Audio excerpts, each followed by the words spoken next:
तो ठीक है। तो इसमें कोई दिक्कत है क्या? Any problem in this? इसमें कोई डाउट है?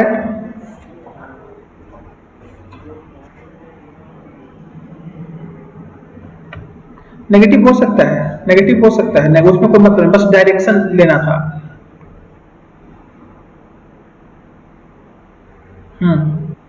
तब भी चलेगा। हाँ तब भी चलेगा, चाहे दोनों पॉजिटिव हो चाहे नेगेटिव हो, कुछ भी हो, उससे कोई मतलब नहीं है। हाँ लेकिन डायरेक्शन जो लेना है वो छोटा से बड़ा की तरफ लेंगे तो इसको इस साइड माना जाएगा, बड़े से छोटे की तरफ लेंगे तो ऐसा माना जाएगा, है ना। तो डायरेक्शन से कोई मतलब नहीं है, डायरेक्शन किधर भी हो सकता है, मतलब वैल्यू नेगेटिव हो जाए पॉजिटिव, उससे मतलब नहीं है। ठीक, चलिए। तो क्वेश्चन नंबर कुछ पूछना था, 4 तक दिया था शायद आपको, होमवर्क में कर लिया था, कुछ पूछना तो बताइए। पूरा हो गया ना? चलिए आगे बढ़ते हैं। Next is the evaluation of definite integration by substitution. So हम बात करते हैं डेफिनेशंस इसका। इवैल्यूएशन तो डेट डाल देते हैं आज का डेट हमारा है 28 और 26 है, 26 2021। सी देखिए पहला टॉपिक हमारे पास क्या डिस्कस करने वाले हैं हम अभी, that is the evaluation of definite integrals by substitution. Evaluation of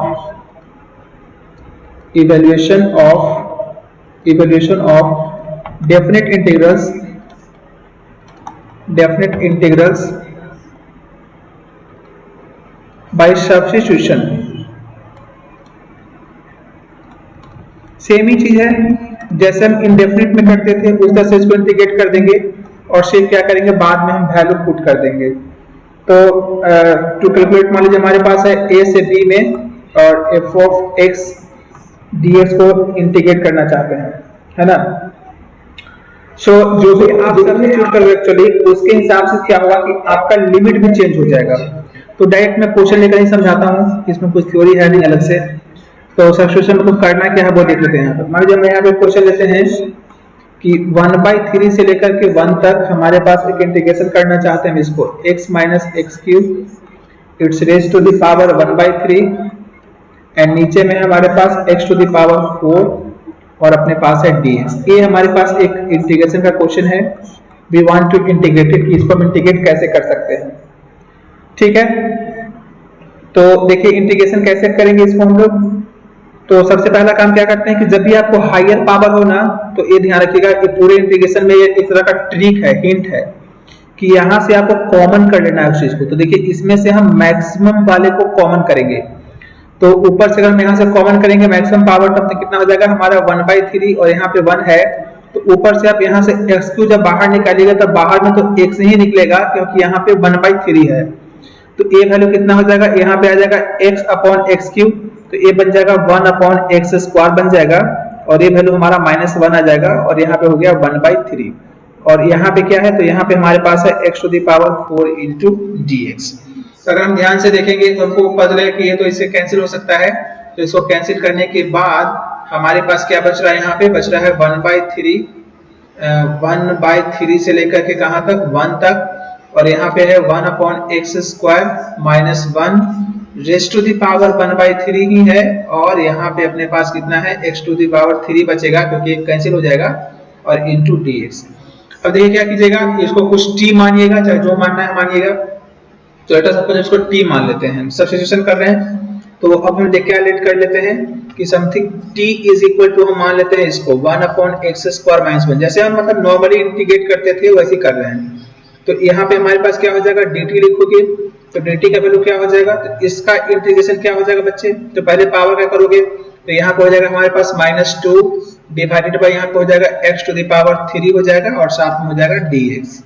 यानी कि थोड़ा सिंपलीफाई करके देखेंगे तो यहाँ पे हो जाएगा हमारे पास माइनस ऑफ dt/2 लिख सकते हैं इसके जगह पे, किसके जगह पे, तो dx/x³ की जगह पे। तो dt/2 लिख सकते हैं हम कहाँ पे, dx/x³ की जगह पे। तो चलिए इस वैल्यू को हम इधर में सब्स्टिट्यूट कर देते हैं। So what we are getting here, if we substitute, तो यहाँ पे हमारे पास आ जाएगा, देखिए अच्छा ध्यान रखिएगा, तो जब हम x को सब्स्टिट्यूट कर रहे हैं ना तो कोरस्पोंडिंग हम लिमिट भी कन्वर्ट कर लेंगे साथ में। तो यहाँ ध्यान दीजिए एक बार, कि अगर हम लिमिट का वैल्यू हमारे पास कैसे हो रहा है, ध्यान दीजिए।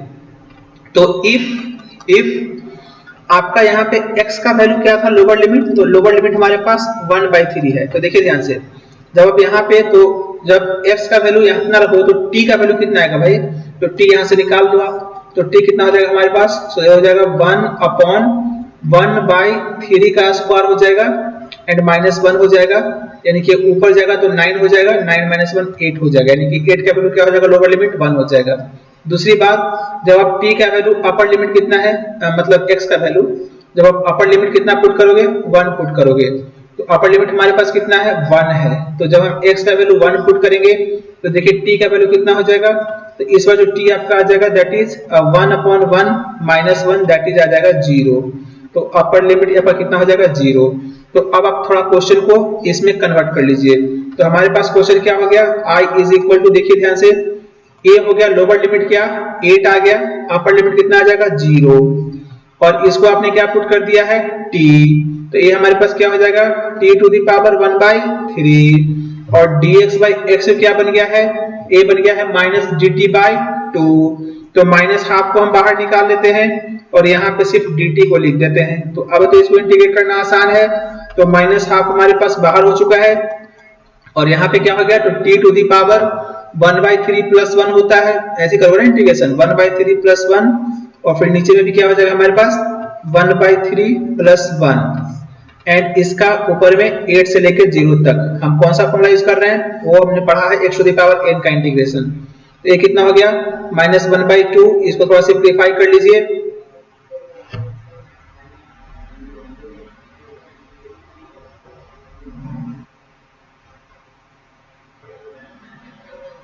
यहाँ पे ना बच्चे, यहाँ पे लगाया है, इसको तो यहाँ डिफरेंशिएट किए हो तुम, ये तो डिफरेंस, तो तब तो dt निकलेगा ना, तब तो dx आएगा। यहाँ से क्या कर रहे हैं, अपना dt निकाल रहे हैं, ठीक है। तो यहाँ पे आ जाइए, तो यहाँ हमारे पास इतना हो गया, तो 3 चला जाएगा ऊपर, नहीं 4 आ जाएगा शायद, हाँ 3 गया ऊपर और 4 आ गया यहाँ पे नीचे, ऐसे लेने के बाद, तो यहाँ पे पावर कितना हो, बोलो,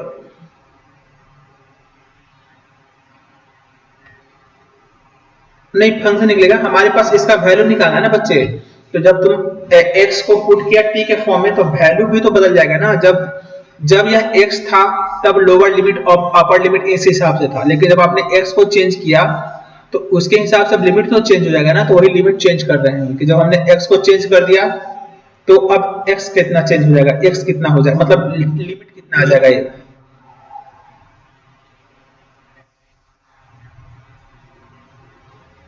हाँ कर सकते हो बिल्कुल, या कर सकते हो, बिल्कुल बिल्कुल, समझ गया, हाँ कर सकते हैं, बट वो आपको और ज्यादा टाइम लग जाएगा कि आप पहले तो इंटीग्रेट करोगे, फिर वैल्यू पुट करोगे और फिर से उसका वैल्यू सब्स्टिट्यूट करोगे, तो वो थोड़ा सा क्योंकि देखिए होगा क्या प्रॉब्लम, जैसे आप यहाँ जब लिख रहे हो तो यहाँ पे आप सब t लिख दिया ना, तो जब आप यहाँ वाला t लिखोगे और ये जो तुम लिमिट अब क्या लिखोगे, यहाँ तुमको पता ही नहीं है, तो तुम बिना लिमिट का चलोगे इधर, क्योंकि ये लिमिट तो तब है जब ये x था, जब dx था, लेकिन अगर यहाँ जब dt बन चुका है तो ये लिमिट कितना तो नहीं पता है ना, तो या तो फिर तुम मान लो कुछ भी अल्फा बीटा लिखते चलो और फिर बाद में पुट करने वाले बात है, समझ रहे हो,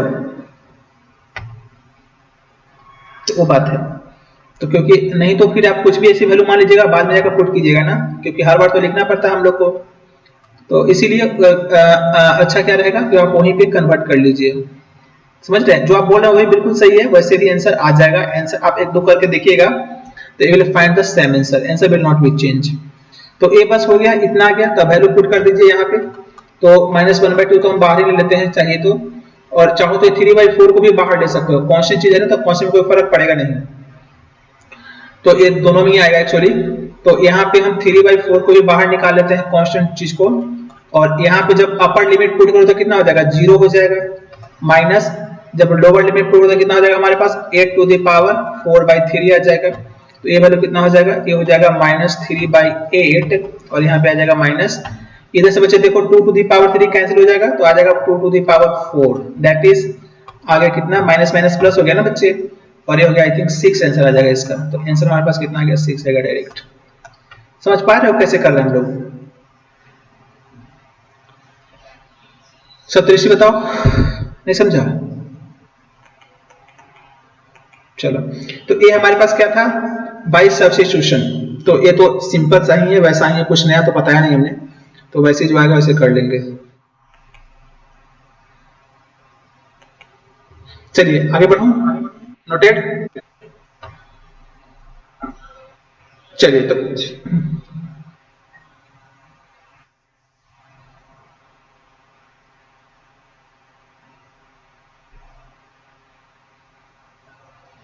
कुछ जरूरी नहीं है, नहीं वो कोई जरूरी नहीं है। वो ग्राफ का जब क्वेश्चन देगा ना, वो तो आपको एक्स से बताया, वो आपको तो इसमें मॉड्यूल में दिया भी नहीं है, तो मैंने एक्स से बताया कि उस तरह से होता है, जैसे ग्राफ वगैरह दे रखा है तो उसको देख के हम एनालाइज करने में वो हेल्प करेगा कि कहाँ पॉजिटिव नेगेटिव होगा, तो इसमें उसका कोई रोल नहीं है।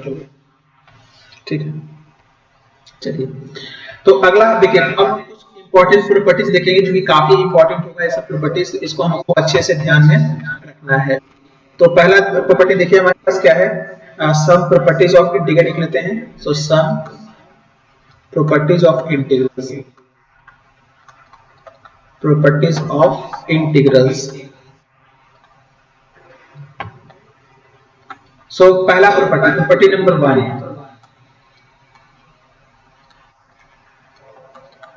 प्रॉपर्टी काफी इंपॉर्टेंट है, यहाँ पे ध्यान रखिएगा।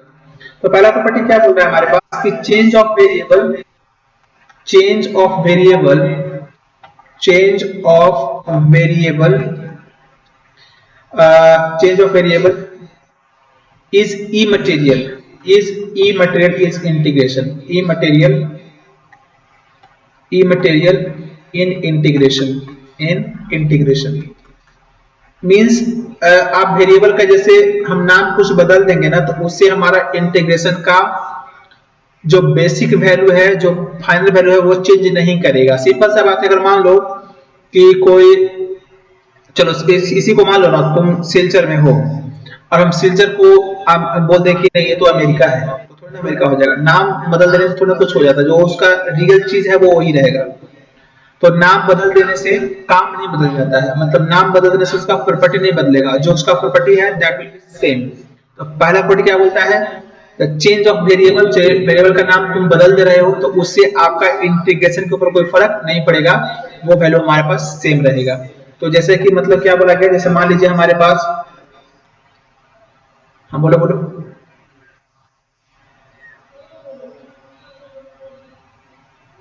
सेम रहेगा बिल्कुल। जैसे देखो, मान लो हमारे पास यहाँ पे कोई इंटीग्रेशन है ए से बी, है ना, और यहाँ पे हमारे पास एफ ऑफ एक्स और डी एक्स है। हम क्या बोलेंगे, जो एक्स है ना इसको हम बोलेंगे तुम कुछ अलग मान लो, मान तुम बोलेंगे इसको टी मान लो, ए से बी, और एक्स से जाकर तुम टी मान लो, तो अभी भी तो सेम ही आएगा ना। तो जो इंटीग्रेशन यहाँ से आएगा वही यहाँ से भी आएगा, कोई फर्क नहीं पड़ता है। समझ रहे हो ना, आपने एक्चुअली क्या किया, एक्स को टी पुट कर दिया। इसका ध्यान रखना, ऐसा मत करना कि तुम एक्स स्क्वायर को टी पुट करना तो बदल जाएगा। एक्स को टी पुट किया है तो वो हमारा चेंज है। तो पिछला क्वेश्चन में देखो, ऐसा मत सुनने कि अच्छा सर ये तो आपने बोला कि चेंज करना मतलब इसको ऐसा मान लिया तभी सेम होगा, नहीं ये थोड़ी ना, ये तो 1/x² माइनस 1 को हमने टी बोला, ये एक्स को नहीं बोला। कि यहाँ पे हम क्या बोल रहे हैं कि जो एक्स है बस इसका नाम बदल रहे हो, सिर्फ नाम बदल रहे हो, मतलब एक्स को टी बोल दिया तो कोई फर्क नहीं पड़ेगा। ठीक है बच्चे, सेकंड रिजल्ट देखिए, property number 2, property 2, property number 2। Second property में क्या बोलता है यहाँ पे कि अगर आपके पास ए से बी में आपका इंटीग्रेशन है एफ एक्स डी एक्स, है ना, और अगर हम इसका डायरेक्शन ऑफ इंटीग्रेशन को चेंज कर दें तो माइनस साइन आ जाएगा, जो अभी आपको हमने उधर बताया था, जो ग्राफ में कल लास्ट क्लास में बताया था। देखिए अगर हम डायरेक्शन ऑफ इंटीग्रेशन को चेंज कर रहे हैं तो वैल्यू नेगेटिव आ गया। जैसे मान लीजिए कि आपका ये क्या था, x था, ये y था, हमारे पास यहाँ पे कोई कर्व था, हमने लिया था, ये था हमारे पास पॉइंट था सपोज टू बी a, और यहाँ पे हमारे पास पॉइंट था b। हम इनिशियली a से b की तरफ इंटीग्रेट कर रहे थे, f ऑफ x dx हम निकाल रहे थे।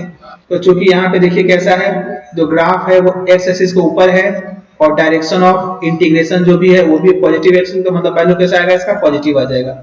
लेकिन अगर इसी ग्राफ में अगर हम सिर्फ डायरेक्शन चेंज कर दें इंटीग्रेशन का, मतलब हम इधर में तो a है और ये हमारा कितना है, तो ये हमारा b है, तो अगर हम इधर से इधर जाने लगे तो अगर आप इसको इंटीग्रेट करोगे अगर, तो ये वैल्यू क्या आ जाएगा, नेगेटिव आ जाएगा।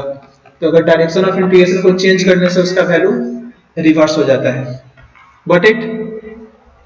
प्रॉपर्टी टू क्लियर है? अच्छा, इसको चाहो तो मैं इधर भी प्रूफ करके भी दिखा देता हूं ताकि तुम थोड़ा और समझ पाओ अच्छे से। देखो इसका प्रूफ आपको कैसे दिखा देते हैं। ये तो इसका ग्राफिकल प्रूफ हो गया, ग्राफिकल प्रूफ। एल्जेब्रिकल प्रूफ भी कर सकते हैं हम लोग यहाँ पे। तो एल्जेब्रिक प्रूफ, एल्जेब्रिकली भी इसको प्रूफ किया जा सकता है सिंपली।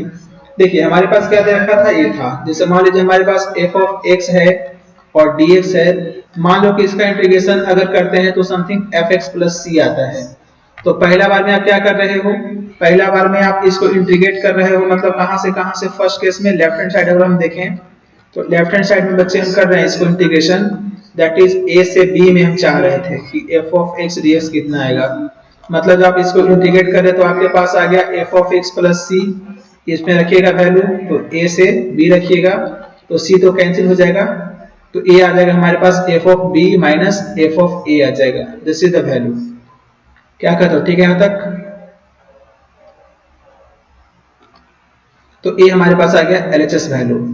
अगर वही हम RHS कैलकुलेट करके देखते हैं कि RHS कितना आएगा सर, तो अगर हम RHS निकाल के देखें RHS का वैल्यू, तो देखिए ध्यान से RHS में क्या किया हमने, b से a में इंटीग्रेट कर रखा है। तो मतलब यहाँ पे हमारे पास क्या हो जाएगा f of x plus c, और यहाँ पे इसको बार हम b से a कर रहे हैं। तो देखिए ध्यान से इस बार क्या हो जाएगा, f ऑफ a वाला पहले आ जाएगा एंड f ऑफ b वाला बाद में आएगा। यानी कि अगर हम चाहें तो यहाँ से अगर माइनस कॉमन कर लेंगे तो जो फर्स्ट में है वही मिलेगा, f of b minus f of a। This is the second part. तो कह सकते हो कि सर ये तो वही है ना। ये तो देखो क्या एक्चुअली ये हमारे पास क्या था, तो this is nothing but a वाला value, that is the integration from a से b f of x dx। ये किसका था सर, तो ये हमारे पास था b से a f x dx। मतलब जब भी हम चेंज करेंगे तो उसका साइन क्या हो जाएगा, रिवर्स हो जाएगा, माइनस n आ जाएगा। क्लियर है सप्तऋषि? Got it? चलिए आगे बढ़ो, नोटेड। चलिए सो नेक्स्ट हमारे पास प्रॉपर्टी नंबर 3 में आते हैं हम। प्रॉपर्टी नंबर 3 देखिए, प्रॉपर्टी नंबर 3 देखिए, प्रॉपर्टी नंबर 3 ये क्या बोलता है एक्चुअली, इसको ग्राफ से भी आपको दिखा देते हैं। देखिए पहले इधर देख लीजिए, तो हमारे पास a से b में f ऑफ x dx था, इसको हम इंटीग्रेट करना चाहते थे। तो हम क्या किए कि पहले हम इसको एक अलग पॉइंट c तक इंटीग्रेट कर देते हैं, और फिर हम क्या कर रहे हैं, उसके बाद हम फिर c से b जा रहे हैं। तो इसमें बोलता है प्रॉपर्टी में क्या कि आप ऐसा कर सकते हो, कोई दिक्कत नहीं है। मतलब आप कोई इंटीग्रेशन का वैल्यू है उसको आप किसी एक अलग पॉइंट पे पहले इंटीग्रेट कर रहे हो और फिर बाद में आप जब को जाना है वहां चल जाओगे, तभी भी कोई दिक्कत नहीं है, उसका वैल्यू जो आएगा वो हमारा सेम ही आएगा। तो ये भी चीज हम यहाँ पे कर सकते हैं। तो इसको देखिए कैसे बोला गया एक्चुअली। सो इस बात को हम लोग यहाँ डिस्कस कर देते हैं एक बार फटाफट। ग्राफिकली भी इस चीज को देखा जा सकता है। देखिए ग्राफिकली दिखा देता हूं। जैसे मान लीजिए, हाँ जैसे मान लो कि हमारे पास यहाँ पे पंजाबी देखिए, ये हमारे पास हो गया x डैश, इधर में हो गया y, इधर में हो गया हमारे पास y डैश। तो हमारे पास कोई भी एक फंक्शन है, लेट अस सपोज a था हमारे पास, यही मान लेता हूं। तो इसमें हमने क्या किया, x इज इक्वल टू इधर में a से चलना शुरू किया, x is equal to a से इधर में हम x is equal to b पे चले जाते हैं। This is x is equal to b, here y is equal to fx, है ना। इसने क्या बोला कि आप चाहो तो यहाँ से लेकर के, मतलब देखो ये ध्यान से देखो, मान लो कि हमने यहाँ पे कोई पॉइंट c मान लिया, तो अगर हम जब पहले इंटीग्रेट कर रहे हैं a से b में, तो क्या आ रहा था, पूरा एरिया लेना था हमको। a से b का मतलब क्या है, ये पूरा रीजन को कवर करना है। तो this is the integration of a से b की a से b तक आप क्या कर रहे हो, आप पूरे रीजन को कवर कर रहे हो। हमने क्या बोला कि ऐसा करो, आप क्या करो कि आप पहले इस वाले रीजन को कवर कर लो यहाँ से यहाँ तक, मतलब आप पहले a से c को इंटीग्रेट कर रहे हो। आप क्या कर रहे हो, आपने पहले इसको इंटीग्रेट कर लिया, मतलब a से c में कर लिया, आपने यहाँ से a से c में पहले इंटीग्रेट कर लिया, ठीक है। फिर हमने क्या बोला, इसको ऐड कर दो, किसके साथ, c से आगे जो तो इंटीग्रेट किए हो ना उसमें ऐड कर दो। जैसे कि मैं बोल रहा हूँ, मान लो यहाँ पे एक ले लेते हैं, तो इसी को ले लो। तो मैं बोला क्या कि इसके बाद अब क्या करो कि इसको चेक, इसको ले लो, इसको ले लो और दोनों को ऐड कर दो। तो देखो दोनों तो सेम ही आ गया ना फिर से। अगर हम मतलब अगर हम इसको ले लें और फिर यहाँ से सी से लेकर फिर बाद में बी तक चले जाएं, तो वैल्यू जो है वो अपना सेम ही रहेगा, वैल्यू नहीं बदलेगा। तो अभी जो एरिया आया है जो पहले था वही अभी भी आया है, तो ये वैल्यू हमारे पास वैलिड है। Got it? इसमें थोड़ा और अगर आपको एक्सप्लेन करके दिखाएं। हाँ बोलो। हाँ वही चीज आ रहे हैं। तो ऐसा कोई जरूरी नहीं है, ये बाहर भी रहेगा बच्चे तभी ये काम करेगा। दिखाता हूँ, देखो अगर मान लो एक केस लेते हैं कि हमारे पास पॉइंट सी बाहर चला गया, ए वाला पॉइंट जो है हमारा वो बाहर चला गया, उसको हो जाए। ये हमारे पास पॉइंट जो है सी, इस बार को हम बाहर कर देते हैं। ये आपका हो गया एक्स एक्स डेस जो भी है, एक्स एक्स डेस वाई वाई डेस। तो आपने ऐसा लाइन लिया था, इस तरीके से आपका था कर्व, मान लीजिए y is equal to f x, और ये था आपका point x equal to a, और ये था आपका point x equal to b. और यहाँ मान लो x इक्वल टू सी यहाँ है। लेट अस सपोज कि x इक्वल टू सी जो है वो यहाँ है। इस तरह को थोड़ा आगे बढ़ा देता हूँ पहले, तब तो समझ पाओगे। मान लो क्या कि ये जो हमारा कर्व था एक्चुअली, ए इधर से ऐसे आया था और ऐसे ए जाते रहा, जाते रहा, ऐसे यहाँ तक चला गया, ऐसे चला गया। तो देखो आपने पहले क्या किया, आपने इस कर्व को इंटीग्रेट करा कहां से कहां तक, ए से बी तक। If integrating from a to b means what कि आपने ए सर एरिया आपने कवर किया। कौन सा एरिया सर? ए वाला area. You have covered this much area. ठीक है, मैंने क्या बोला कि पहले आप क्या करो इसको कि आप इसको ए से सी तक चले जाओ। आप क्या करो इसको, बिल्कुल। तो हम सी तक चले, हम सी तक चले गए, भटक गए। हम क्या किए, हम यहाँ से ए से सी तक चले गए, पहले ए से सी तक चले गए। मतलब क्या हो गया, मतलब ये हो गया कि ये पूरा का पूरा रीजन कवर हो गया हमारे पास। ये जो था यहाँ से लेके यहाँ तक, ये पूरा हमको चाहिए था ब्लैक वाला, हमको चाहिए था ए से बी तक, लेकिन हम सी तक चले गए। मतलब ये जो पूरा रीजन है ये पूरा का पूरा आ गया, ये पूरा रीजन आ गया। ओके, इसका मतलब हमको ए वाला पोर्शन घटाना पड़ेगा। मैंने फिर क्या बोला यहाँ पे कि नेक्स्ट क्या करना, सी से फिर बी पे चले जाना। कहाँ जाओगे, फिर सी से बी पे जाओगे। ऑटोमेटिक देखो क्या होगा, यहाँ पे जो एक्स्ट्रा पोर्शन आपने कवर कर लिया था ना, वो ऑटोमेटिक यहाँ पे सबट्रैक्ट हो जाएगा। क्यों सबट्रैक्ट हो जाएगा? क्योंकि आपका फिर आप तो आगे निकल गए थे ना, तो आगे से पीछे जा रहे हैं, तो देखो ऑटोमेटिक जो डायरेक्शन ऑफ इंटीग्रेशन रिवर्स हो गया है, तो ऑटोमेटिक ये वैल्यू नेगेटिव दे देगा। तो यहाँ से जो वैल्यू आएगा वो ऑटोमेटिकली क्या आ जाएगा, नेगेटिव में आ जाएगा, और इसमें से वो सबट्रैक्ट हो जाएगा और वो बचेगा, यही वाला क्वेश्चन बचेगा आपका। समझ गए?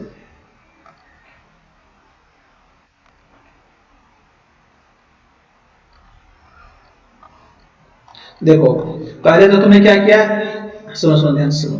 पहले से आपने हमारा फॉर्मूला क्या है, हमने रिजल्ट में क्या बताया था कि ए से बी में जा रहे हो, तो आप पहले ए से सी में गए, फिर सी से बी में गए, यही है ना। ब्रेक करो सी पॉइंट पे, तो आपने सी पॉइंट क्या किया, बीच से बाहर ले लिया, इधर ले लिया। तो आपने पहले क्या किया, ए से सी में इंटीग्रेट कर दिया। का मतलब क्या हो गया कि आप यहाँ से ए से लेकर के सी तक जितना एरिया है पूरा का पूरा आपके पास आ गया, ये पूरा एरिया आ चुका है आपके पास। ठीक है, लेकिन हमको तो रियल में ए से बी में इंटीग्रेट करना था, लेकिन रियल में हमको चाहिए था सिर्फ ए वाला एरिया। इधर जो ब्लैक में इधर दिखाया मैं, हमको चाहिए था सिर्फ ए सब एरिया चाहिए था रियलिटी में। इसका मतलब हमने ए वाला पोर्शन जो है, ए जो हमने एरिया ले लिया, ये हमारा एरिया एक्स्ट्रा आ गया। इसका मतलब क्या हुआ एक्चुअली, यह जो एरिया है वो हमारा एक्स्ट्रा एरिया आ गया वाला पोर्शन, मतलब इसको घटना चाहिए था। तो देखो जब आप फिर सेकेंड वाला जब टर्म लिख रहे हो सी से बी वाला, तो सी से बी में क्या हुआ कि अब आप सी से कहां इंटीग्रेट करो, बी की तरफ।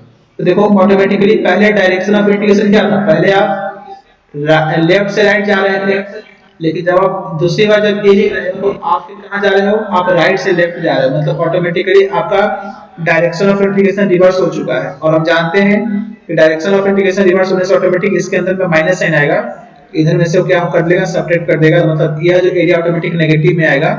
तो जो पूरा एरिया हमारा इसमें आ गया था, इसमें तो पूरा आ गया है यहाँ से लेके यहाँ तक, उसमें से ये वाला अपने आप सब्ट्रैक्ट हो जाएगा और हमारा जो बचेगा यही जो चाहिए, समझ रहे हो ना। तो इसमें सी या तो अंदर में हो, मतलब उसके बीच में हो,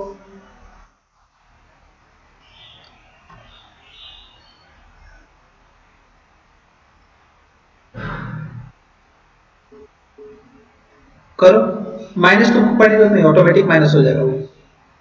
अच्छा बी से सी तक किया फिर माइनस कर रहे हो, ऐसे बोल रहे हो ना कि ए से सी तक किया फिर बी से सी तक किया फिर माइनस कर दिया ना, तो बात बराबर है, तो बोल रहे हो ठीक है। चलो सेम चीज है, तो यहां तक हो गया।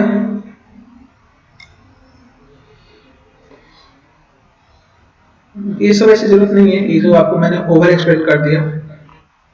मेन आपको बस ये याद रखना है ये वाला क्वेश्चन कि ये से सी में जाओगे तो ऐसे ब्रेक कर सकते हैं। ठीक है डन।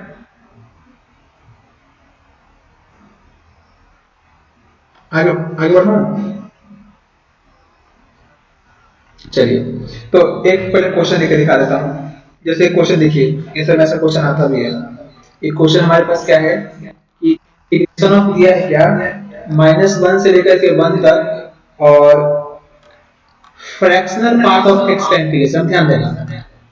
तो फ्रैक्शनल पार्ट ऑफ एक्स का ग्राफ, इसी में ध्यान देना काफी इंपॉर्टेंट रोल प्ले करेगा। ग्राफ से बहुत सारा क्वेश्चन तो बन जाएगा फटाफट, तो इसलिए ग्राफ बहुत ही ज्यादा इंपॉर्टेंट होता है। देखिए अगर हम फ्रैक्शनल पार्ट ऑफ एक्स का ग्राफ याद करके रखे हैं तो ये हमारा 0 होता है, ये 1 होता है, ये 2, इधर है -1, ऐसे करके। तो ग्राफ इसके बीच में ऐसा होता था, इस तरह से आता था फ्रैक्शनल पार्ट ऑफ एक्स का ग्राफ, इधर से गया ये -1 है, ऐसे ऐसे आता है। तो हमको क्या इंटीग्रेट करना है, हमको थोड़ा सा ग्राफ जो है उतना अच्छा नहीं बना है,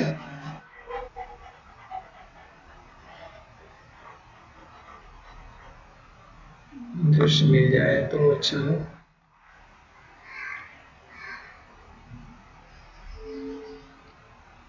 देखो तो अगर हमारे पास ये हमारे पास हमारे जो पॉइंट 0 हो गया, इधर हम 1 बोल देते हैं, इधर हम -1, हमको तो -1 से 1 में ही बात करना है, चलिए हम बस इतना ही ग्राफ रखते हैं। तो ये हो गया ऐसा ग्राफ, ऐसा ग्राफ ऐसा आता था, याद आ रहा है, greatest integer of sorry fractional part of ऐसा ग्राफ। तो देखो आपको क्या करना है, आपको करना है इसको, मतलब एक्चुअली आपको ए वाला एरिया निकालना है। तो आप चाहो ना तो इस ट्रायंगल का एरिया निकाल के भी ऐड कर दोगे तो आपका आंसर अपने आप आ जाएगा। तो आप इसको ज्योमेट्रिकली भी कर सकते हो कि अगर किसी ग्राफ को अगर बना पा रहे हो और एरिया कहाँ पॉजिटिव होगा कहाँ नेगेटिव होगा, जो मैंने लास्ट क्लास में आपको सिखाया था, अगर वो ध्यान में रखते हुए तुम अगर चाहो तो ज्योमेट्री से भी क्वेश्चन बन जाएगा इंटीग्रेशन का यूं, और एडवांस में ऐसा क्वेश्चन बहुत आता है जो कि ज्योमेट्री से बन जाता है और इंटीग्रेशन से काफी टफ हो जाएगा। तो जैसे मुझे अगर इसको मुझे सॉल्व करना है, ये वाला पॉइंट क्या है 1 है, तो इसका एरिया कितना जाएगा, half into base into height. इस ट्रायंगल का हाफ इंटू बेस कितना है 1 है, हाइट कितना है 1 है। तो कितना ट्रायंगल बना, 2 बना है, तो 2 से मल्टीप्लाई कर देंगे तो इसका आंसर कितना आ जाएगा 1 आ जाएगा। इसका जो इंटीग्रेशन डायरेक्ट कितना आ जाएगा 1 आ जाएगा। देखो इसको तो मैंने इंटीग्रेशन मतलब ज्योमेट्री से कर दिया, इधर से देखो करके दिखाते हैं। तो ध्यान रखना जहां भी आपका ग्राफ जो है, जहां मतलब फंक्शन जो है या तो डेफिनेशन चेंज करे या वो डिसकंटिन्यूअस पॉइंट हो, वहां पे आपको ब्रेक करना पड़ेगा। मतलब अगर मैं इस ग्राफ में आऊं तो हमारा ग्राफ -1 से लेकर के 0 तक गया, लेकिन 0 पे क्या हो गया डिसकंटिन्यूअस, तो मुझे 0 पे ब्रेक करना पड़ेगा। यानी कि हम इसको डायरेक्ट नहीं, इसको हम ओपन कर सकते हैं। तो हमको क्या करना पड़ेगा, इसको सॉल्यूशन में हमको करना पड़ेगा ओपन। तो हम क्या करेंगे, यहाँ पे -1 से 0 पे जाएंगे और उसके बाद हम यहाँ लिखेंगे fractional part of x dx, फिर प्लस, फिर 0 से 1 पे जाएंगे। तो हम इसको ऐसे ब्रेक करेंगे, हाँ ये लिख करके दिखा रहा हूँ, इसको हम ऐसे करेंगे सॉल्यूशन इसका, है ना। तो इसको हम इस तरीके से ब्रेक कर रहे हैं। तो ध्यान दो, अगर आप ध्यान से देखो यहाँ पे कि अगर आपका वैल्यू -1 से 1 के बीच में है, आपको याद है कि उसका ग्रेटेस्ट इंटीजर कैसे निकलता था, चाहे अगर वो आप मान लो नहीं याद कर पा रहे हो, तो क्या आप ये जो लाइन बना है इसका इक्वेशन बता सकते हो, इसका इक्वेशन क्या होगा इसका वाला का, ये जो मैंने यहाँ पे डार्क किया, what is the equation of this line. तो पहली बात, हाँ ये दिख रहा ना तुमको, ये वाला नहीं दिखा, ब्लू ब्लू किया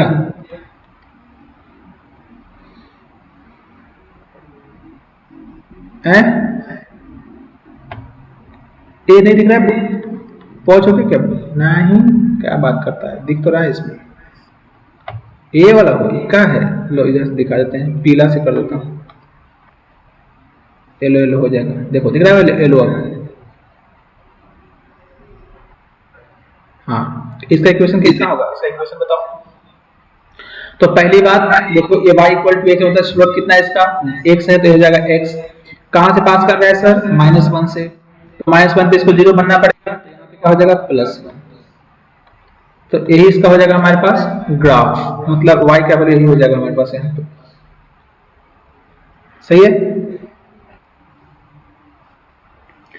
तो अच्छा, चाहे तो फिर इसको हम इधर से ब्रेक कर देता हूँ, ग्रेटेस्ट इंटीजर पार्ट से भी ब्रेक तो कर सकते हो ना। तो ये चीज देख लो तुम कि हमारे पास ए क्या होता है? This is equal to nothing but x minus greatest integer of x. तो यहाँ पे लिख ही लो तुम, इसको हम क्या लिख लेंगे? -1 से लेकर 0 तक ए क्या हो जाएगा हमारे पास? X minus greatest integer of x हो जाएगा। और फिर यहाँ पे dx है, इसका dx लिख लो। और यहाँ भी क्या हो जाएगा? 0 से लेकर 1 तक। तो बच्चे 0 से 1 में तो चाहो तो लिखो इसको, तो लिख ही देता हूँ ताकि आपको सिमिलरिटी बना रहेगा यहाँ पे। तो ए हमारे पास ऐसा आ गया है ना, दिस इज द इतना आ गया। अब देखो ध्यान से, इसको ओपन कर दो। तो एक बार तो इसके साथ लिखो तो क्या हो जाएगा? -1 से हो जाएगा 0 और ये हो जाएगा हमारा x dx।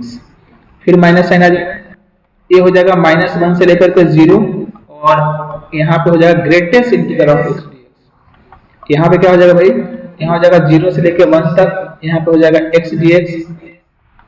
हाँ, अलग कर दिया, 0 से लेकर 1 तक और greatest integer of x into dx, इतना कर दिया। तो अब देखो, अब क्या करोगे? तो अब सीधा है, खत्म। तो इसका क्या हो जाएगा सर? तो इसका हो जाएगा हमारा x² 2, ठीक है, लिख लो। और फिर इसका वैल्यू पुट कर देना, कहां से कहां तक। ध्यान रखना बच्चे, ये ग्रेटेस्ट इंटीजर नहीं है, ये लिमिट के लिए है। ये वाला हो गया 0 से लेकर 1 तक। अब इतना बताओ, हमारे पास अगर x -1 से बड़ा है और 0 से छोटा है, तो अगर उसके बीच में कोई वैल्यू है मान लो, तो उसका ग्रेटेस्ट इंटीजर कितना होगा? कोई वैल्यू -1 से बड़ा है, 0 से छोटा है, तो उसका ग्रेटेस्ट इंटीजर कितना होगा? -1 हो जाएगा। नहीं, अगर कोई वैल्यू हमारा -1 से ग्रेटर है और 0 से, मतलब कोई वैल्यू हमारा इस बीच में है, मान लो इधर में है, तो उसका ग्रेटेस्ट इंटीजर क्या होगा? हमेशा पीछे जाएगा ना वो, तो -1 हो जाएगा। तो माइनस माइनस क्या हो जाएगा हमारे पास यहाँ पे? प्लस। मैंने मतलब क्या किया, इसका वैल्यू पुट करके हटा दिया, क्योंकि जो x का वैल्यू है वो -1 से लेकर के 0 के बीच में रहेगा, तो हर बार ही -1 देगा, तो इसको मैंने -1 पुट करके हटा दिया। तो यहाँ पे सिर्फ dx बच गया, तो dx का इंटीग्रेशन क्या हो जाएगा? x। तो ये हो गया -1 से लेकर 0 तक। अब यहाँ पे आ जाओ, यहाँ फिर से हो गया x² 2, उसका वैल्यू -1 है ना बच्चे, 0 से -1 से 0 के बीच में अगर कोई भी वैल्यू, तो इसलिए वहां पे -1 रख दिया और dx का इंटीग्रेट कर दिए, ठीक है ना। माइनस, देखो अगर कोई वैल्यू अगर हमारे पास, हाँ बिल्कुल बिल्कुल, तो a आ गया हमारे पास, माइनस जाकर मल्टीप्लाई हो गया। अब यहाँ देखो, यहाँ पे -1 से 0 है, लिमिट कहाँ, हम लिमिट चेंज थोड़ी नहीं किए हैं, ये तो हम प्रॉपर्टी जानते हैं ब्रेक करने का। क्या? हाँ, लिमिट चेंज करेंगे तो। अब यहाँ देखो, ये हमारा वैल्यू कहाँ पे है? हाँ,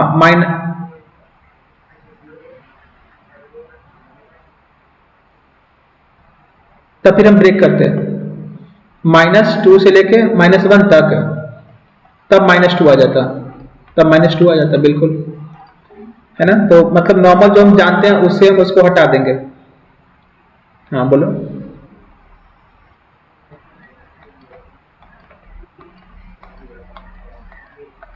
बिल्कुल बिल्कुल बिल्कुल।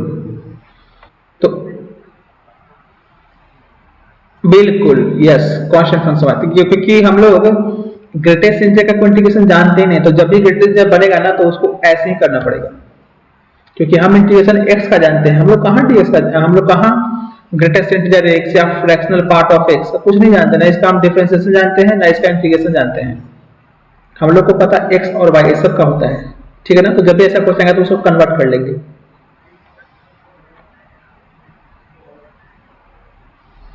आता ही नहीं, आता ही नहीं है, कहाँ आता है, हम लोग को आता ही नहीं है।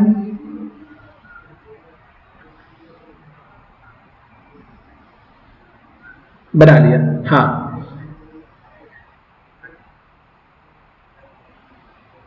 बना सकते हो। हाँ बना दो, तो वही वही वही मैंने यहाँ पे आपको सिखा रहा था, तो वैसे भी कर सकते हो। जैसे इसका इक्वेशन लिख दिया यहाँ पे और यहाँ पुट करते तो उधर से सेम आंसर आ जाता। ठीक है ना, तो वो तुम भी कर सकते हो। तो यहाँ पे हमारे पास क्या हो गया, ये हो गया -1 से 0। तो -1 से 0 के बीच में इसका वैल्यू कितना हो जाएगा, 0 हो जाएगा। तो बताओ इसका वैल्यू आ गया 0, खत्म। पुट कर दो, ये कितना हो गया 0। देन क्या हो जाएगा, यहाँ पे रखोगे तो -1, -1 का स्क्वायर माइनस ही रह जाएगा। चलो दिखाता हूँ एक बार, देखो 0 रखो ना आपने तो 0 हो गया, फिर माइनस आ जाएगा। यहाँ पुट करो तो क्या हो जाएगा, -1 का स्क्वायर बाई 2, मतलब ये पहला वाला का सोल्यूशन हुआ इस ब्रैकेट का। फिर यहाँ रखोगे होगा 0, फिर यहाँ हो जाएगा माइनस ऑफ -1।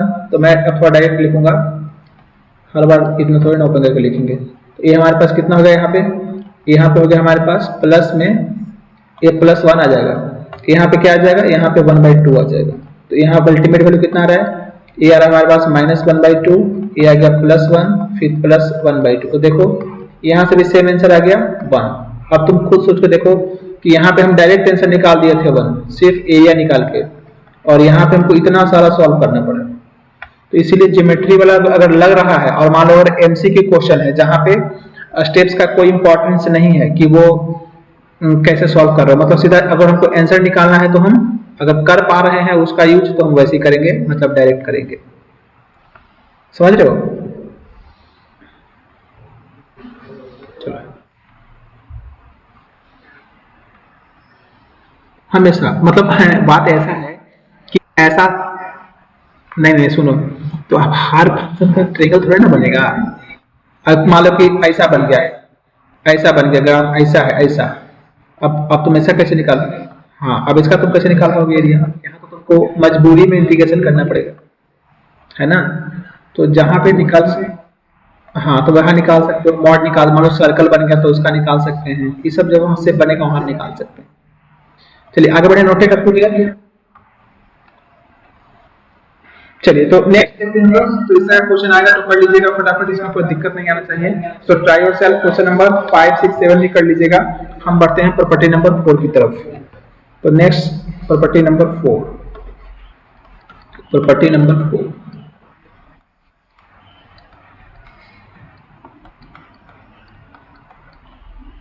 कैसा वाला?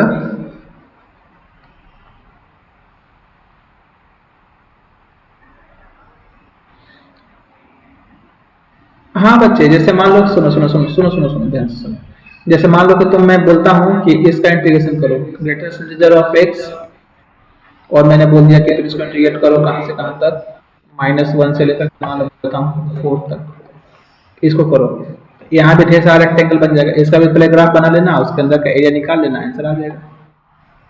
जैसे देखो यहाँ पे क्या हो जाएगा हमारे पास, -1 से लिए हो ना, तो यहाँ ले लो तुम -1, मान लो यहाँ शुरू करते हैं -1, ये हो गया 0, क्योंकि ये सब ऐसा वैल्यू है जो हर एक इंटीजर पे क्या होगा, ब्रेक करना पड़ेगा। थोड़ा ज़्यादा ले लिया, मैं ठीक तक कर देता हूँ इसको, चलो रहने दो, 4 ही रहने दो, कोई बात नहीं। ये हो गया।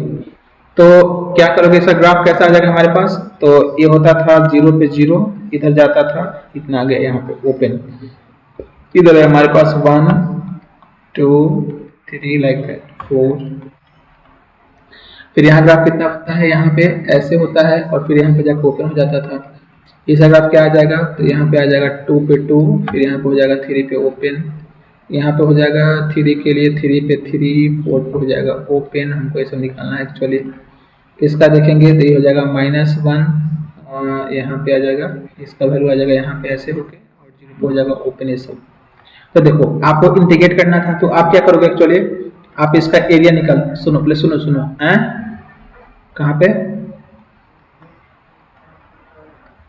एक्स का वैल्यू, यस देखो ये dx है ना, मतलब मान लो अगर dt है तो t का वैल्यू है, अगर y है तो y का वैल्यू है, तो जो यहाँ वेरिएबल है उसका ये वैल्यू है ना। तो जो हमारे पास सीधा लिमिटिंग वेरिएबल, जो भी यहाँ पे वेरिएबल है वही वेरिएबल का वैल्यू होगा। तो बिल्कुल देखिए आपको क्या करना है, इंटीग्रेट करना है, मतलब आपको ए एरिया चाहिए,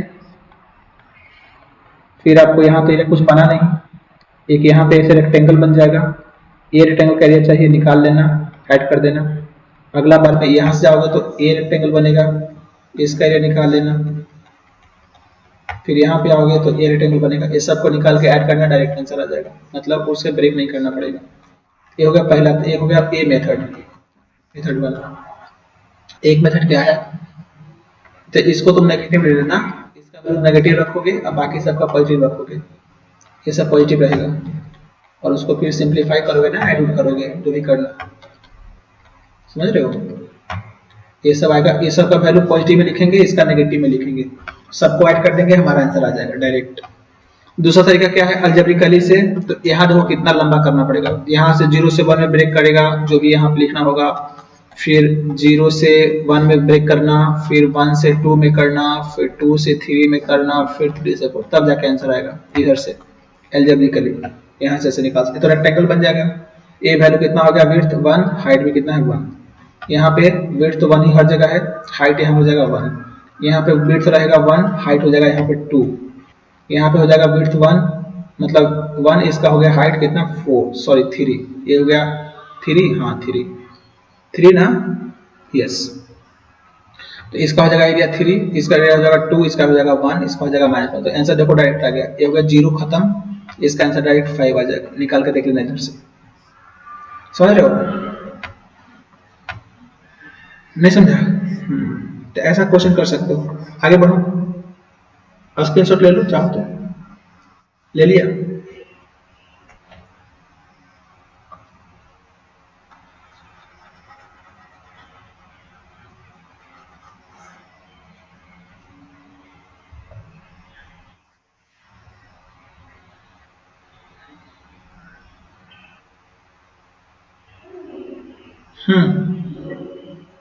अपने मन से ना, अपने मन से, मतलब जो आपका जरूरत है, जरूरत के हिसाब से करो, अपना जरूरत के हिसाब से करो, कर सकते हो, बिल्कुल कर सकते हो।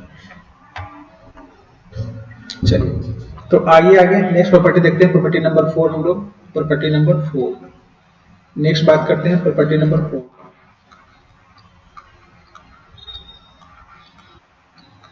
प्रॉपर्टी नंबर 4 इसमें क्या बोला है देखिए ध्यान से, ये भी काफी इंपॉर्टेंट प्रॉपर्टी है हमारे पास यहाँ पे। तो इसमें बोला है हमारे पास कि प्रॉपर्टी नंबर 4 में कि अगर आपके पास ए से बी में कोई फंक्शन का आपका इंटीग्रेशन किया हुआ है, काफी इंपॉर्टेंट ये वाला ध्यान रखिएगा। तो ए से बी में आप इसको निकालो या आप इसका इंटीग्रेशन भी निकालोगे ना, तो वैल्यू सेम ही आएगा। देखो कितना जबरदस्त प्रॉपर्टी है।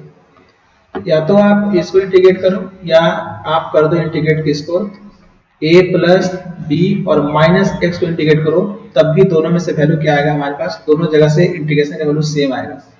या तो आप इस साइड इंटीग्रेट करो या इधर करो integrate, so from both the side you will get the same value. ये हमारे पास एक क्वेश्चन में बोला है, प्रूफ करके देख लेते हैं कि हाँ ऐसा है कि नहीं। तो देखिए इसका प्रूफ कैसे कर लेंगे हम लोग। सो प्रूफ दिखा देता हूं इसका, देखिए ध्यान से। तो आपको क्या चाहिए, हमको चाहिए यहाँ पे एक्चुअली जो x है, x के जगह पे हम ऐसा कुछ चीज चाहते हैं, तो ठीक है मान लेते हैं। तो हम यहाँ पे लेट कर लेते हैं कि ये जो x है ना, x हमारा क्या है, a plus b minus t है। ये हमने मान लिया कि जो x का वैल्यू क्या है वो ऐसा है, ठीक है, अच्छी बात है। तो अब हमको साथ में हम LHS पार्ट से शुरू करेंगे, LHS साइड से। तो हमको क्या करना पड़ेगा, इंटीग्रेशन का जो लिमिट है वो भी चेंज कर लेना पड़ेगा। मतलब क्या, इफ हमारे पास यहाँ पे देखिए, जब यहाँ पे इधर लिख देता हूँ, if x is equal to a है, तब t का वैल्यू क्या है, t निकालना है मुझे, तो निकाल दो। जब यहाँ पे x equal to a put करेंगे तो हो जाएगा a equal to a plus b minus t, इनकी हो जाएगा कैंसिल। तो उस केस में हमारा t का वैल्यू कितना आ जाएगा, t का वैल्यू आ जाएगा b, यानी कि जब a का वैल्यू, x का वैल्यू a था तो t का वैल्यू क्या आ जाएगा, b आ जाएगा। Same if x is equal to, जब b पुट करोगे, अगर जब आप x equal to b put करोगे तो यहाँ जब पुट करो b, तो यहाँ पे कितना आ जाएगा हमारे पास, b is equal to a plus b minus t. तो यहाँ से आप देखिए आपका a b से भी कैंसिल हो जाएगा, तो यहाँ से आपका t का वैल्यू कितना आ जाएगा, a आ जाएगा। तो इस हिसाब से हम लिमिट भी चेंज कर लेंगे जब हम उसको t में कन्वर्ट करेंगे अपना लेफ्ट हैंड साइड वाले को। तो देखिए ये हमारे पास वैल्यू क्या आ जाएगा यहाँ पे, अपना हिसाब देख, अपना रिक्वायरमेंट को देख के देखिए हमको यहाँ पे क्या चाहिए था, हमको यहाँ चाहिए a plus b minus x जैसा टर्म। तो जैसा टर्म चाहिए था हमको इस साइड में, वो हमने अज्यूम कर लिया, जैसा चाहिए उसको मैंने मान लिया। जिस तरह से हमको जैसा चीज जनरेट करना है उस तरह से मान लेते हैं, ठीक है सर। हाँ हाँ, वो बाद में कर लेंगे हम लोग।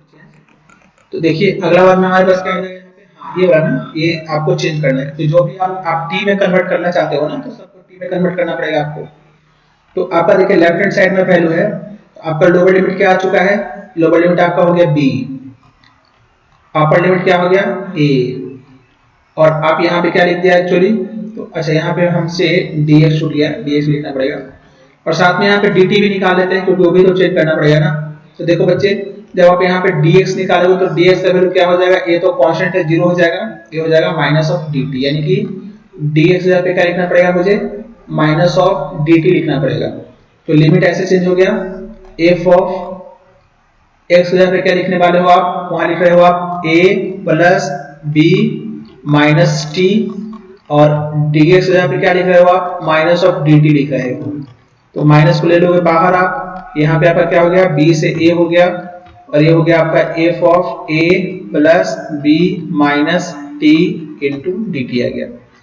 और अभी हमने पढ़ा है प्रॉपर्टी नंबर 2 में, क्या पढ़ा था कि हम अगर चेंज करते हैं इंटीग्रेशन के लिमिट को तो साइन में माइनस से जाता है, यानी कि अगर हम इसको a से b लिखेंगे तो बाहर एक माइनस साइन आ जाएगा, तो a वाला माइनस और एक माइनस पहले से है, दोनों मिलकर इसको प्लस बना देगा। तो ये हो जाएगा हमारा a plus b minus t, और ये मुझे dt लिखना पड़ेगा, ये ds नहीं बच्चे dt है, ये dt है।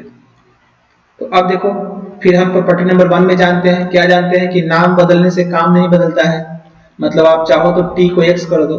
तो ये हमारा क्या हो गया, a से लेके b तक f of a plus b minus x into D, और यही तो था हमारा राइट हैंड साइड में। तो हेंस प्रूफ हो गया, देखो हेंस प्रूफ। हमने प्रूफ क्या कर दिया कि अगर आप a से b f of F x D x को इंटीग्रेट करोगे तो वो वैल्यू सेम हो जाएगा a से b, आप पहले a plus b minus x into D x को इंटीग्रेट करो, दोनों तरफ से वैल्यू आएगा बराबर सेम आएगा। क्लियर है? चलिए तो अब आगे बढ़ेंगे हम। Noted up to here, noted. चलिए तो फटाफट हम प्रॉपर्टी नंबर 6 भी कर देता हूँ, 6 7 कर देता हूँ, 7 तक, 8 तो ज्यादा हो जाएगा। कहाँ तक, 5 भी है क्या, अभी 5 बाकी है। चलिए प्रॉपर्टी नंबर 5 देख लीजिए। So property number 5, property number 5 कि भाई आपको इंटीग्रेट अगर करना है इसको जीरो, ये तो बच्चे सेम ही है, जो प्रॉपर्टी 4 है ना उसी का एक केस टाइप का हो गया। देखो यहाँ पे क्या हो रहा है तुम खुद देख लो, ये हो गया f of a minus x into D, मतलब वहां पे b को आपने a कर दिया प्रॉपर्टी नंबर उसमें, तो सब कुछ आ गया आपका। हाँ बस, सो इन प्रॉपर्टी 4 अगर हमने a को कर दिया 0 एंड b को कर दिया a, तो अपने आप ये वाला आ गया। ठीक है, तो प्रूफ तो नहीं चाहिए इसका।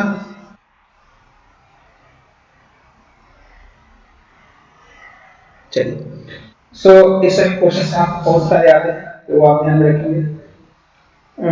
तो नेक्स्ट हम देखते प्रॉपर्टी नंबर 6 भी इंपॉर्टेंट। प्रॉपर्टी नंबर 6, अगला प्रॉपर्टी है प्रॉपर्टी नंबर 6।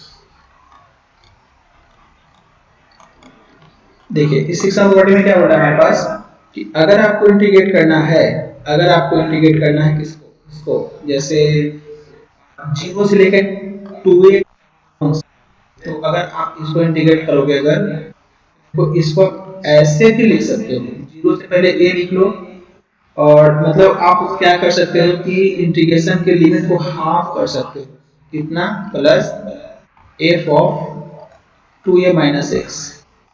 तो हम क्या कर सकते हैं, इंटीग्रेशन का जो लिमिट है ना उसको हम हाफ कर सकते हैं, F of x plus F of 2a minus x. काफी इंपॉर्टेंट प्रॉपर्टी है, देखते हैं प्रूफ करके। देखिए एफ कैसे लिख रहा है, ये ऐसा आ गया। तो एफ ऑफ 0 से लेकर 2a तक को हम ऐसे भी लिख सकते हैं। देख लेते हैं कि कैसे हम इसको कैसे इसको हम प्रूफ कर सकते हैं। तो प्रूफ इधर दिखा देता हूँ।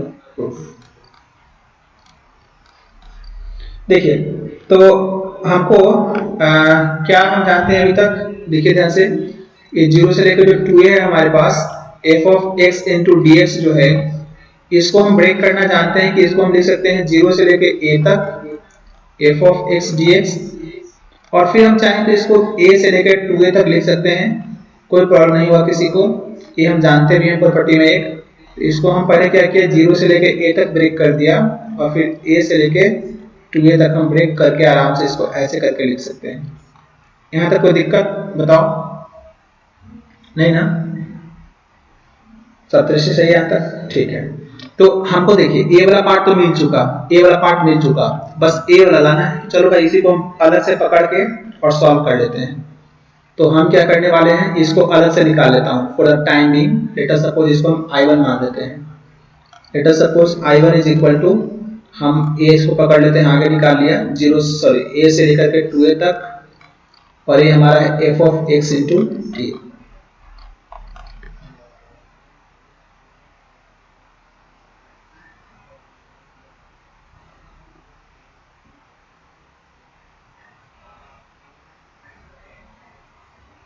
नहीं नहीं, वो होगा आगे, आगे वाले केस में होगा, जब दोनों फंक्शन मान लो जब ये दोनों सेम रहे तब होगा वैसे। जैसे ऐसा मान लो कि ऐसा कोई फंक्शन है हमारे पास कि यहाँ से यहाँ तक भी इतना ही इसी तरह का है और आगे भी इसी तरह का है, तब तुम चाहो तो यहाँ से यहाँ तक निकाल लो और इसको 2 से मल्टीप्लाई कर दो, तो यहाँ से यहाँ तक सेम ही आ जाएगा। लेकिन सोचो अगर कोई फंक्शन ऐसा होता कि इधर से इधर में ऐसे गया, अब मान लो कि इधर में ऐसा है, ए से बी में, ए मान लो 0 से आपका 2a था, ए था, एक 2a था, तो 0 से ए में तो सिर्फ इतना सारा एरिया आया, लेकिन जब ए से बी पर तो इतना आ गया ना, तो फंक्शन अगर चेंज हो जाएगा उधर में जाके तब तो वैल्यू सेम नहीं आएगा। लेकिन अगर फंक्शन सेम है, हाँ पता चल जाएगा, बिल्कुल बिल्कुल, यस बिल्कुल, हाँ ये वाला लगाएंगे, ए वाला लगाएंगे, तो ए वाला हमारा सब में काम करता है, इसीलिए ये वाला रूल है जो आपका 2f ऑफ 2a माइनस 1 ये सब में काम करता है, वो कैसा भी। तो देखिए ये आ गया हमारे पास, यहाँ तक हम पहुंच चुके हैं। तो आपको क्या करना था यहाँ पे, देखिए फिर से यहाँ पे हमको चाहिए actually f of 2a minus x, तो फिर से वही काम कर रहे हैं। हम क्या कर लेते हैं इसमें हम लेट कर लेते हैं जो हमको चाहिए। तो आप क्या करो, लेट कर लो, यहाँ पे लेट क्या कर लोगे, लेट कर लो x is equal to 2a minus t, जो आपको यहाँ पे बनाना है एक्चुअली वही हमने यहाँ पे सपोज कर लिया। तो अब ऐसा करने के बाद आप इसको चेंज भी करोगे, तो जब x का वैल्यू a पुट करोगे तो देखो t कितना आएगा, तो यहाँ रखो a हो गया a equal to 2a minus t. तो यहाँ पे हमारे पास क्या हो गया, यहाँ पे हो गया सब,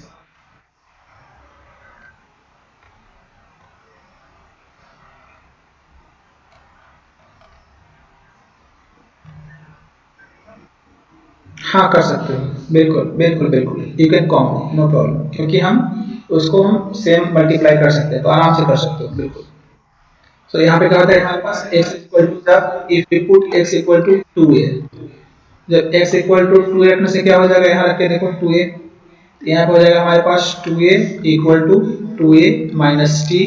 तो यहाँ से t का वैल्यू कितना आ गया, 0। मतलब ये जो आपका क्वेश्चन है वो कैसे बदल गया है, ये जो आपका क्वेश्चन है बच्चे, यहाँ पे I1, तो I1 को हम लिख सकते हैं क्या, I1 जो हमारा है ये इसको हमने लिख दिया, लोअर लिमिट कितना आया, a आया, अपर लिमिट कितना है, 0 आया, और f of 2a minus t, और फिर से ds भी करोगे तो माइनस dt आ जाएगा, और मैंने उधर करके दिखाया था आपको। तो फिर से वही बात, जब आप इसको चेंज करोगे इंटीग्रेशन के लिमिट को तो माइनस साइन आ जाएगा, माइनस माइनस खत्म हो गया, ये हो गया f of 2a minus T F of 2a minus t into d T. यही तो है हमारे पास यहाँ पे, यानी कि ये हमारे पास क्या आ गया I1। तो अगर इसके जगह पे पुट कर दोगे तो आपको रिजल्ट मिल गया। सो 0 से लेकर 2a तक आप चाह रहे थे f of x into D x का इंटीग्रेशन, आपको क्या मिल गया 0 से लेकर a तक f of x into D x. और ये जो वैल्यू है इसका, सॉरी कहाँ गया, हाँ इसी को तो हमने करके दिखाया है आपको।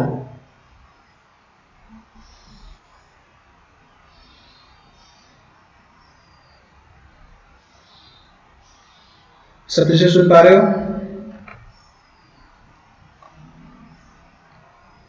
सबसे मैं ऑडिबल?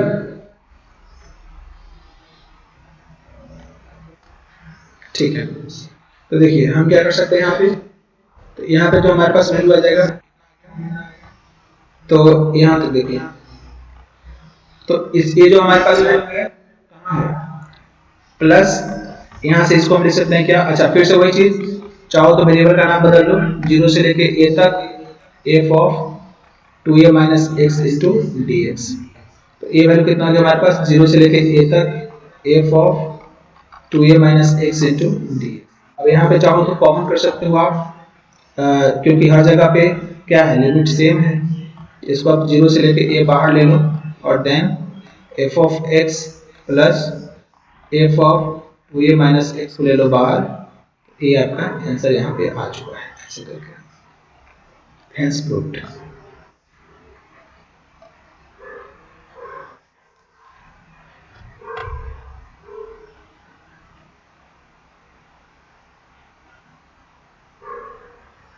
कर सकते हो, करो बिल्कुल करो, बिल्कुल करो, कर सकते हो, कुछ कोई दिक्कत नहीं।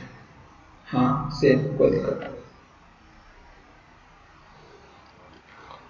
चलिए तो इस तक हमारे पास प्रॉपर्टी 7 ही बाकी है।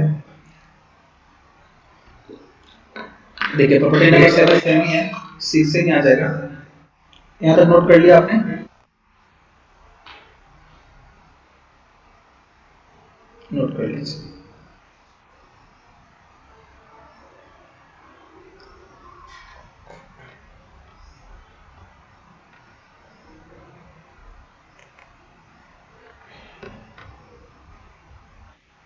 चलिए सो आगे देखते हैं हम लोग यहाँ पे। सो देखो नेक्स्ट प्रॉपर्टी नंबर 7 है, 6 से ही जुड़ा हुआ है। अगला कितना है, प्रॉपर्टी नंबर 7, प्रॉपर्टी नंबर 7। तो 6 और 7 क्या है आपस में, सेम ही है। देखो कैसे, तो हमारे पास 7 प्रॉपर्टी में क्या बोला, 6 में हमने क्या सीखा, ए सीखा। 6 में here we can write we know in property 6। Property 6 में क्या सीखा हम लोगों ने कि 0 से लेकर के 2a तक अगर आप इंटीग्रेट कर रहे हो dx को, तो इसको आप लिख सकते हो 0 से लेकर a तक f of x plus f of 2a minus x, और फिर क्या लिख लोगे यहाँ पे लिख लोगे आप dx।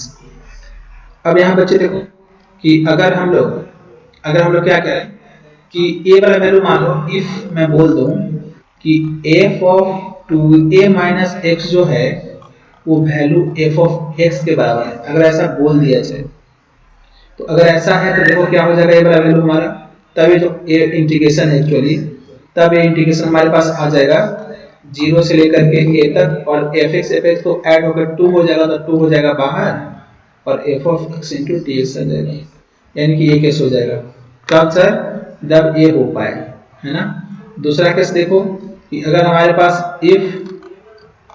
f of 2a minus x मान लो कि माइनस ऑफ fx आ रहा है, तो उस केस में वैल्यू क्या हो जाएगा 0, यानी कि उस केस में जिसका इंटीग्रेशन आ जाएगा 0 से लेकर के 2a तक, 0 से लेकर 2a तक, 0 से लेकर के 2a तक, 0 से 2a, और f of x into D x, तो इसका वैल्यू हमारे पास क्या हो जाएगा, तो a मिल जाएगा हमारे पास कितना आ जाएगा 0। तो इसे हम आगे देखेंगे ऐसे। Even function and odd function का कांसेप्ट होता है कि अगर जब फंक्शन होता है इवन, तो उसमें ये वाला वैल्यू सेम ही होगा और ये वाला वैल्यू जाता है ऑड में 0 हो जाता है। तो ये वाला चीज अभी ध्यान में, मतलब हम क्या करेंगे, सीधा ये सोचेंगे कि हम फंक्शन को चेक करके देखेंगे क्या कि f of 2a minus x जो है क्या वो fx के बराबर है। मान लो कोई क्वेश्चन ऐसा रहेगा कि मान लो कि f of x equal to something sin x है, लेट अस सपोज, और जो 2a का वैल्यू है लेट अस सपोज 2 पाई है, तो आप निकालोगे f of 2 pi minus x, तो फिर से sin x नहीं आ जाता है, यानी कि इस वाले केस में हम सीधा इसको कर लेंगे तो हमारा काम हो जाएगा। अभी क्वेश्चन आंसर देखेंगे, ठीक है। कुछ पूछना है बताओ? नहीं? हाँ बिल्कुल। सो हाँ, प्रॉपर्टी नंबर 8 भी दिखा दो, 8 दिखा देता हूँ, टाइम है 5 मिनट लगता है वैसे कुछ। प्रॉपर्टी 8 करवा दूँ, क्या कहते हो? बोलो। सदृश नहीं, तो फिर ठीक है, तो यहीं तक करने दो, थोड़ा बड़ा है और इम्पोर्टेंट भी है, तो इस क्लास नहीं करते हैं। तो यहाँ तक करने के बाद ट्राइवर्सल क्वेश्चन नंबर 10 तक करके रखिएगा, और साथ में एक्सरसाइज का क्वेश्चन कुछ कुछ करके रखिएगा जितना कर सकते हैं, बाकी का नेक्स्ट क्लास में करते हैं। कुछ पूछना है बताइए, यदि क्वेश्चन वगैरह कुछ है तो। कोई